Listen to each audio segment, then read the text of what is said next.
How to do a single leg deadlift without falling on your face. If you want to strengthen nearly the entirety of your body's posterior kinetic chain, that's fitness speak for the backside of your body, including your butt, hamstrings, lower back, and back muscles, the deadlift is one exercise that pretty much reigns supreme.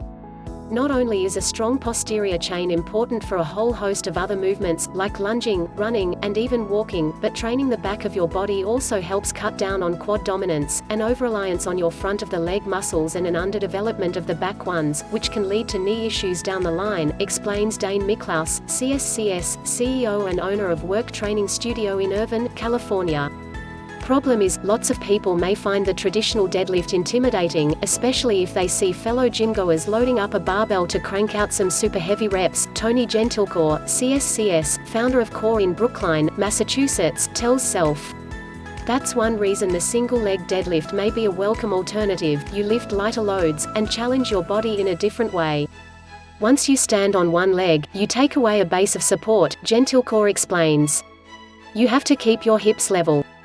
In order to do that, your hip and core muscles need to fire on overdrive to stabilize you and stop you from stumbling. Even though you'll be lifting lighter weight, that doesn't mean that the single-leg deadlift is an easy exercise. Many people, myself included, tend to struggle with the balance aspect of it, ending up tipping over well before their prescribed reps are done. It's that fear of face planting that leaves many people wary of trying out the move, especially at a public gym, and foregoing the legs, core, back, and butt benefits the exercise has to offer. But there are some things you can do to become steadier on your feet so you can start crushing the single-leg deadlift too. Here's your literal step-by-step guide to mastering the weighted single-leg deadlift. First, master the two-leg deadlift. A one-leg deadlift is a pretty advanced movement, says Gentilcore. It's not an exercise a beginner is going to do right out of the gate. That means, before you can think about jumping to the one-leg version, you have to nail the traditional, bilateral stiff leg deadlift first. Think about the deadlift in its simplest movement pattern, the hip hinge. With your feet hip-width apart and a soft bend in your knees, hinge forward at your hips, keeping your back flat. Imagine pushing your butt back to the wall behind you, says Gentilcore. Work on this movement using just your body weight until you feel comfortable with it. Then you can start adding some weight, says Miklaus, starting with a light bar or dumbbells. Stick to a modified range of motion at first, bringing the weights down only to your knees as you get the movement down. When you can do the move with proper form, no rounding of the back or hunching of the shoulders, you can increase the weight to what feels challenging to you, and bring the weight down to a full range of motion, which is mission for most people, he says. Quick tip, when you start to add weight to the move, you don't want to think of lowering the weights down with your arms, say Gentilcore. Doing so can cause your shoulders to round. The only way the weight gets down is because you are hinging your hips back, he says. Try this balance drill first.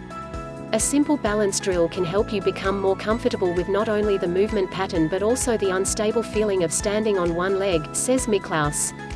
Stand about 2 feet from a gym bench or a similar object that's roughly 18 or 19 inches high. With your weight on your left leg, lift your right leg up off the ground behind you, and hinge forward at your hips to tap the bench in front of you. Repeat for a few reps to get the feel down, and then switch to the other side, he says. Once you can complete that without staggering, you'll move farther away from the bench. When that starts to get easy, you'll swap the bench out for an object that's a little lower, say, a dumbbell standing up, and then after that, maybe a traffic cone. As we get further away, you have to hinge further forward, and your torso has to lower further, Miklaus explains. This leaning and tapping progression works on increasing the range of motion you'll need for the single-leg deadlift, and it will also help fine-tune your balance. Choose your equipment intentionally. You can use nearly any kind of weight to perform a single-leg deadlift, from a barbell to a kettlebell to a dumbbell, or a pair of them, if you choose to go the kettlebell or dumbbell route. It all comes down to personal preference, but some may be better than others if you struggle with balance. For me, performing the exercise holding only one dumbbell is a sure way to make me keel over fast. And there's a reason for that. Holding one weight puts a different challenge on your balance. If you are standing on your left leg and holding a dumbbell in our right hand, that's a rotary force that you have to fight against, so you need to stabilize your core a little more so you don't tip over, Gentilcore says. Some people also tend to hold dumbbells or barbells unevenly, says Miklaus, which can shift the weight around, displace your center of gravity, and throw you off balance. The answer for me is a single kettlebell, which I grip by the handle with both hands, letting the kettlebell lower in front of and past my knees as I hinge. The weight is unlikely to shift, which keeps me steady. Whatever you are holding onto, that keeps you the most centered, that keeps you the most level, that will be the one that works for you, says Miklaus. As for how much weight you should use for a single leg dead? Start with about a quarter to a third of how much you're lifting with a 2-leg deadlift, and build up over time as your comfort grows. Incorporate some single leg deadlift modifications. The idea with modifications is that you'll begin with a more stable position and gradually increase the instability as you become more confident with your balance, Gentilcore says. He likes to start his clients with a staggered stance deadlift, also known as a kickstand deadlift or a B stance deadlift. With a staggered stance deadlift, you will keep one foot slightly in front of the other, shifting the majority of your weight on that leg in front. Then, keeping your knees slightly bent, you'll hinge forward at your hips to lower the weight down. That back leg is just going to be there for balance, says Miklaus. It'll be your front leg where you feel the brunt of the exercise. After that, Gentilcore recommends the wall press single leg deadlift. With this modification, you'll stand in front of a wall, close enough that you can bend your one leg and press your foot straight back into the wall. Then you'll hinge forward. They get the sensation of doing the hip hinge on one leg, but they are still balanced, he says. Once you've mastered that, you can try a slider deadlift, whereby you put your back foot on a bench or chair, allowing your foot to move back and forth as you complete the move, says Gentilcore. Your back leg will still be supported, which will help with balance, but the movement pattern mimics the single leg deadlift a little more closely than the wall press. After that, you can try a wall-supported single-leg deadlift, i.e., doing the move with your back leg off the ground but with a wall to your side so you can touch it lightly for balance. Then you should be ready to take on the single-leg deadlift. Check your form from a few different angles. Training your balance and progressing with modifications play the biggest part in getting your body ready to rep out those single-leg deadlifts. But if you still find yourself struggling, there are a few little tweaks you can make that can help. One of these is the positioning of your back leg, the one that will be off the ground, says Gentilcore. Traditionally, with a single-leg deadlift, your back leg should extend straight behind you. But when you're just getting started, that can be hard to control, and it can even cause you to rotate your hips out, which can also throw you off balance. That's why Gentilcore recommends keeping your back leg bent. That way, it's a shorter lever that you have to control, until you can complete the move with your hips straight and without tipping over.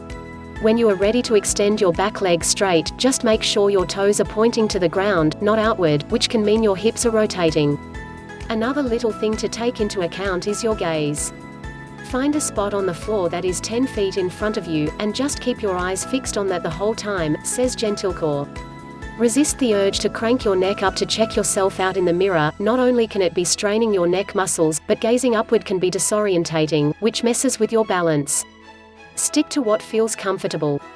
If you still find yourself toppling over despite your best troubleshooting efforts, remember this: there is absolutely no golden rule that you have to do a single-leg deadlift without support, says Gentilcore. Yes, balance is important, but we also want to give progressive overload to the body. That means continuing to challenge the body by increasing weight or reps over time, something you can't do safely if your balance is thrown off. In that case, a modification that makes you more stable, like the staggered stance deadlift, may be the way to go. Regardless of whether you want to get stronger or just want to increase your fitness, the best exercise you can do is one that you can perform safely and with good form.